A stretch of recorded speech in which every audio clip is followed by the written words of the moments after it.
मतलब मैं कितने देख रहा हूं सोशल मीडिया पे, मराठी लोग हिंदी बोल रहे हैं कि भैया हम हिंदी भी बोलते हैं, मराठी भी बोलते हैं, बराबर है ना, बराबर है। जैसे बंगाली और हिंदी बराबर है, जैसे तेलुगु और हिंदी बराबर है, तमिल और हिंदी बराबर है, कन्नड़ और हिंदी बराबर है। कोई उस प्रदेश में हिंदी बोले या तमिल बोले, मराठी बोले, मैं कहता हूं महाराष्ट्र में बंगाली भी बोले तो क्या दिक्कत है? अगर बोलने वाले, और अब हर्षवर्धन जी आप और मैं बंगाली में बात कर रहे हैं, सपोजिंग आपको समझ आती है, मेरे को बोलनी आती है, तो किसी को दिक्कत है क्या? नहीं, इट्स सुपर इंपोजिशन। इन दोनों को साथ में कुर्सी लगानी थी तो गरीब लोगों को मार रहे हैं। हर्षवर्धन जी एक एक करके सबके पास आ रहा हूं। ऐश्वर्य, मुझे लगता है कि आपने जो आखिरी लाइन बोली है ना कि इन दोनों को अपनी कुर्सी लगानी थी, उसके लिए गरीबों की पिटाई कर रहे हैं। और एक बात मैं इसको ध्यान दिला रहा हूं, इसको महाराष्ट्र के लोग समझे, और विशेष करके उद्धव बाला साहब ठाकरे के नाम पर जो शिवसेना बनाई उसमें उद्धव भी लगा हुआ, यानी शिवसेना बाला साहब ठाकरे भी तो हो सकती थी ना, लेकिन शिवसेना उद्धव बाला साहब ठाकरे बनी और एमएनएस महाराष्ट्र नवनिर्माण सेना है। अब आप सोचिए कि ये दोनों भाई अलग क्यों हुए थे, और ये जरा इसको लोगों को सुनना समझना चाहिए। दोनों अलग इसीलिए हुए कि राज ठाकरे को पिटाई करनी थी, गुंडागर्दी करनी थी, मारपीट करनी थी, और उद्धव को लगा कि नहीं, हम ये नहीं कर सकते। मूल जो दोनों भाइयों के बीच अलगाव की, दुराव की वजह थी वो ये थी। और उद्धव ठाकरे के कार्यकाल में ही डॉक्टर माशेलकर समिति की रिपोर्ट को पहली से 12वीं तक मराठी वो मैंडेटरी किया था। इसका मतलब है कि उद्धव ठाकरे को पता है कि हिंदी बहुत जरूरी है, मराठी के साथ साथ हिंदी जरूरी। और जो सबसे जरूरी बात है, क्या छत्रपति शिवाजी किसी मराठी स्वराज्य की बात कर रहे थे? वो तो हिंदवी स्वराज्य की बात कर रहे थे। क्या बाल गंगाधर तिलक का गणेशोत्सव वो सिर्फ मराठियों के लिए था? और आज अभी लाल बादशाह राजा फिर से स्थापित होंगे तो क्या सिर्फ मराठी वहां लाइन लगा के लगे रहते? मुझे लगता है कि राज ठाकरे एक ऐसा ट्रैप उन्होंने बिछाया, उद्धव ठाकरे उसमें बुरी तरह से फंसे हुए हैं। राज ठाकरे की राजनीति तो खत्म हो चुकी है, 2009 में 13 विधायक आए थे, उसके बाद शून्य हो गए। उद्धव बाला साहब ठाकरे की जो बची खुची राजनीति थी वो अब खत्म होने की ओर हो रही है। और ऐश्वर्या, एक बात बहुत स्पष्ट तौर पर सचिन तेंदुलकर को बोलना चाहिए महाराष्ट्र के हर उस व्यक्ति को जो देश में अपने आप को प्रतिष्ठा पाता है और सिर्फ मराठी उसकी वजह नहीं होती।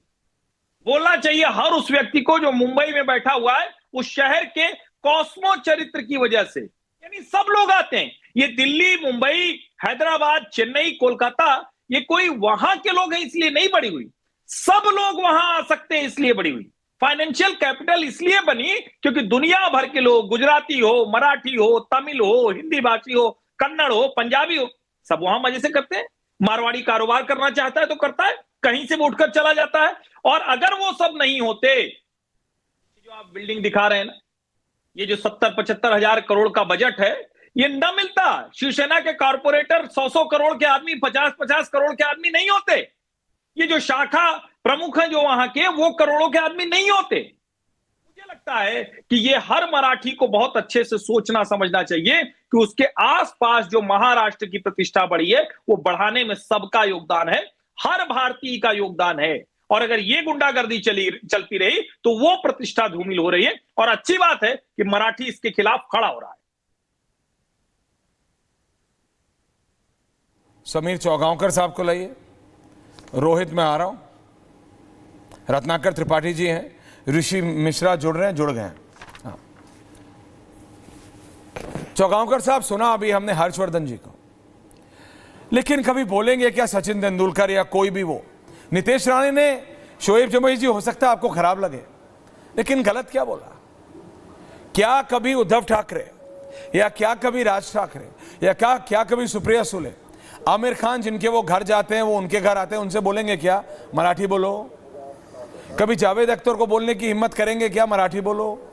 मैं तो 2 नाम ले, मैं तो कह रहा हूं, वो कौन सी सड़कें थी, मेरे को नहीं रोड याद। शुभम, मेरे को वो रोड का नाम बताओ जो कि नितेश राणे ने नाम लिया था। भिंडी बाजार। हाँ, भिंडी बाजार। चौगांवकर साहब कभी बोलेंगे क्या? भिंडी कभी बोलेंगे ये लोग जो कि हर्षवर्धन जी ने बोला? देखिए,